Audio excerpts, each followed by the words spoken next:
حکایت زیبای پادشاه و دختر چوپان. سالها پیش از این پادشاه عدالت پروری زندگی می کرد. روزی پادشاه به شکار رفت و گذارش به سیاه چادر چوپانی افتاد. دختر زیبایی دم در چادر ایستاده بود. پادشاه محو جمال او شد. از دختر ظرف آبی خواست. دختر خیلی مؤدبانه با او حرف زد. پادشاه که جمال و گفتار دختر را دید و شنید، عاشق او شد.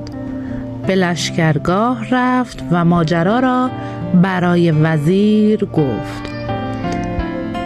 وزیر پیشنهاد کرد پادشاه چند نفر را بفرستد تا دختر را بیاورند.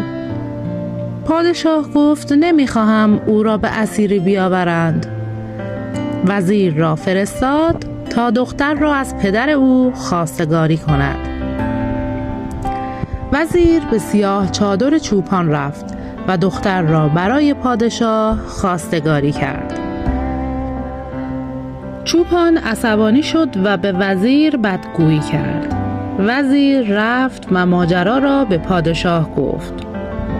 پادشاه به وزیر گفت باید فکری کنی تا چوپان با رضا و رغبت دختر خود را به عقد من درآورد. وزیر گفت این چوپان خیلی بیشور است. باید یک نفر مثل خودش را برای صحبت کردن با او فرستاد. یکی از اقوام چوپان را برای انجام این کار پیدا کردند. مرد به چادر چوپان رفت و گفت چرا دیروز عصبانی شده بودی؟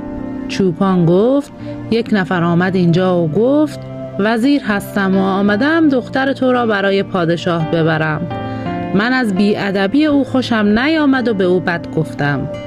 مرد گفت چرا این کار را کردی؟ اگر دختر تو زن پادشاه بشود می توانیم در همه مرتع‌های سرسبز گوسفندهایمان را بچرانیم و حق مرتع هم ندهیم. چوپان گفت ای کاش پادشاه یک آدم درست و حسابی مثل تو را میفرستاد تا من او را نرنجانم. مرد گفت اگر تو اجازه دهی من میروم و کار را تمام میکنم. چوپان قبول کرد. مرد رفت و خبر به پادشاه داد. صبح فردا پادشاه وزیر را فرستاد پیش چوپان و به او گفت برای اینکه بدانم هوش و فراست دختر چقدر است بگو پادشاه خواسته که 3 کار انجام دهید. اول پخته و نپخته خواست، دوم ریشته و نریشته، سوم بافته و نبافته. اگر توانست اینها را تهیه کند معلوم است که دختر باهوشی است. آن وقت مقدمات کار را فراهم کن. وزیر رفت و چوپان را کنار آبگیری که گوسفندان او میچریدند پیدا کرد و با او به چادر چوپان رفت. میان راه وزیر به چوپان گفت نردبان میشوی یا نردبان بشوم؟ چوپان گفت تو چقدر بیکمالی، مگر آدم نردبان میشود؟ رفتند تا رسیدند به رودخانه. وزیر گفت پل میشوی یا پل بشوم؟ چوپان گفت مگر آدم هم پل می شود؟ رفتند تا رسیدند به چادر. چوپان پیش دختر خود رفت و گفت مردی از طرف پادشاه آمده و حرفای بی سر و ته می زند. دختر پرسید چه حرفایی؟ چوپان سخنان وزیر را به دختر خود گفت. دختر جواب داد منظور او از نردبان شدن صحبت کردن بوده است. یعنی برای اینکه راه کوتاه‌تر بنماید تو حرف میزنی یا من حرف بزنم و منظور او از پل شدن این بوده که تو مرا کول میکنی و از آب میگذرانی یا من تو را کول کنم. دختر رفت پیش وزیر. او پیغام پادشاه را به دختر گفت. دختر به وزیر گفت استراحت کن تا آنچه را که پادشاه خواسته است درست کنم. رفت و به پدر خود گفت که گوسفندی بکشد. دختر یکی از دنبلان‌های گوسفند را پخت و یکی را نپخت و در ظرف گذاشت. قدری پشم گوسفند برداشت، نصف آن را رشت و نصف آن را نرشته توی ظرف گذاشت. بعد مقداری نخ پشم برداشت و نصف یک کمربند را بافت و نیم دیگر را نبافت و در ظرف گذاشت. ظرف را هم در طیفی قرار داد و روی آن را با دستمال ابریشمی پوشاند.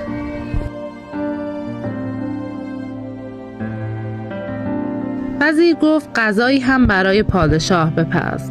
دختر غذای خوشمزه و خوشبویی برای پادشاه پخت و دوروبر ظرف را با گلهای خوشرنگ صحرا تزیین کرد و همراه آن چیزهایی که پادشاه خواسته بود به دست یکی از نوکرهای پدر خود داد تا برای پادشاه ببرد. پادشاه که کاردانی و هوش دختر را دید دستور داد در همان بیابان جشن عروسی بگیرند، ولی برخلاف رسم عروسی آن شب به دختر دست نزد. چند روزی از دختر دوری کرد.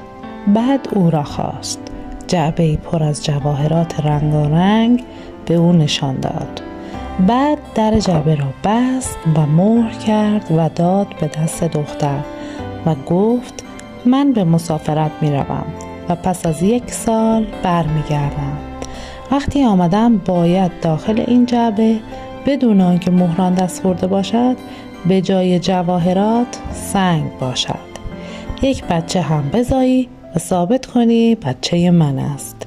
1 مادیان و 1 اسب دارم. اسب را با خود میبرم. وقتی برگشتم باید مادیان از اسب من آبستن شده باشد. 1 غلام و 1 کنیز دارم. غلام را همراه خود میبرم. این کنیزک هم باید از همین غلام آبستن شده باشد. اگر تا وقتی برمیگردم این کارها انجام نشده باشد تو را بدون اینکه طلاق دهم از قصر بیرون میکنم. دختر قبول کرد. 1 روز از رفتن پادشاه گذشت. دختر لباس مردانه پوشید، مادیان و کنیزک و صندوق جواهرات را برداشت و با 1 عده سوار از بیراهه خود را از پادشاه جلو انداخت تا به شکارگاه سرسبزی رسید و آنجا خیمه زد و خرگاه برپا کرد. فردای آن روز پادشاه به همراه خدم و حشم به آنجا رسیدند و از دور آن خیمه و خرگاه را دیدند. پادشاه وزیر را برای پرسجو به آنجا فرستاد. وزیر رفت و از قراول پرسید که یان خیمه و خرگاه از کیست؟ قراول گفت از پسر پادشاه مغرب زمین است و برای شکار به اینجا آمده. وزیر دید اغلب خدمه نقاب به صورت دارند. اجازه گرفت و وارد خیمه شد. جوان نورسی را دید که بر تخت زمرد نشسته است. او را دعوت کرد که شب مهمان پادشاه باشد. جوان پذیرفت. شب با چند تن از همراهان خود که نقاب به چهره داشتند به مهمانی پادشاه رفت. پاسی از شب گذشته بود. شطرنج آوردند. جوان و پادشاه بر سر اسب و مادیان شرط بندی و بازی کردند و بازی را از پادشاه برد و پس از خوردن شام به خیمه خود برگشت. پادشاه اسب را به غلامی داد تا برای جوان ببرد. دختر دستور داد شبانه اسب را به مادیان جوان کشیدند و صبح آن را برای پادشاه پس فرستاد. پادشاه از جوانمردی و گذشت جوان خیلی خوشحال شد.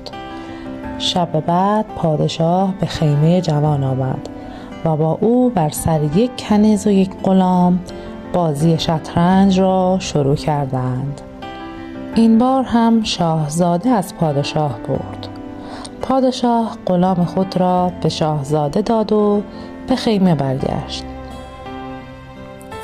دختر همان شب کنیز غلام را در یک چادر به حجله کرد و صبح غلام را برای پادشاه پس فرستاد. آن روز به تفریح گذشت و شب بازی شطرنج را بر سر مهر پادشاه و مهر شاهزاده شروع کردند. این بار هم شاهزاده برد. دختر مهر پادشاه را گرفت. همان شب در صندوق جواهرات را باز کرد، جواهرات خود را بیرون آورد و قدری ریگ بیابان داخل آن ریخت و در آن را بست و با مهر پادشاه آن را مهر کرد.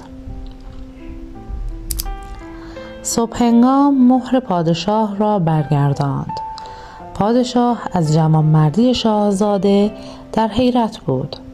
شب پادشاه به دیدار شاهزاده رفت و شطرنج بازی کردند و شرط بستند که اگر پادشاه برد شاهزاده یک کنیزک چینی بدهد و اگر شاهزاده برد پادشاه خراج یک هفته مملکت را. دختر عمدن کاری کرد که ببازد. پس از خوردن شام پادشاه رفت. دختر لباس مردانه خود را درآورد و یک دست لباس زربفت چینی پوشید، خود را آرایش کرد و به چند نفر از نقابداران خود دستور داد تا او را برای پادشاه ببرند. پادشاه تا چشمش به کنیزک چینی افتاد هرچه خواست گذشت کند و او را برای پادشاه برگرداند نتوانست. تا صبح با کنیزک به عیش و نوش مشغول شد و صبح کنیزک را با مقداری مهریه برگرداند. آن روز تا غروب شاهزاده و پادشاه به صید و ماهیگیری مشغول بودند و شب را هم به پیشنهاد شاهزاده در ساحل رودخانه به سر می بردند. دختر به همراهان خود سپرد که وقتی من و پادشاه دور شدیم خیمه و خرگاه را جمع کنید. پاسی از شب گذشت و وقتی پادشاه مست باده بود دختر با نقابداران خود سوار بر اسب‌ها شدند و خود را به اردو رسانده و از بیراهه به شهر رفتند. پادشاه صبح از خواب برخاست و دید از شاهزاده و خیمه و خرگاه خبری نیست. پادشاه 1 سال در سفر بود. وقتی برگشت دید بچه‌ای در گهواره است. مادیان او زاییده. کنیزک از دختر ماجرا را پرسید. دختر جعبه امانتی را هم آورد. پادشاه دید بدون آنکه مهر او دست خورده باشد مقداری ریگ بیابان داخل آن است. پادشاه پرسید این معما را چگونه حل کردی؟ دختر گفت از آنجایی که در صحرا با پسر پادشاه مغرب روبرو شدید و شبها به بازی شطرنج سرگرم بودید. پادشاه همه چیز را فهمید، دختر را بانوی حرم خود کرد و سالها به خوشی زندگی کردند. ممنون میشم منو سابسکرایب کنید و این ویدیو رو لایک کنید. شبتون بخیر.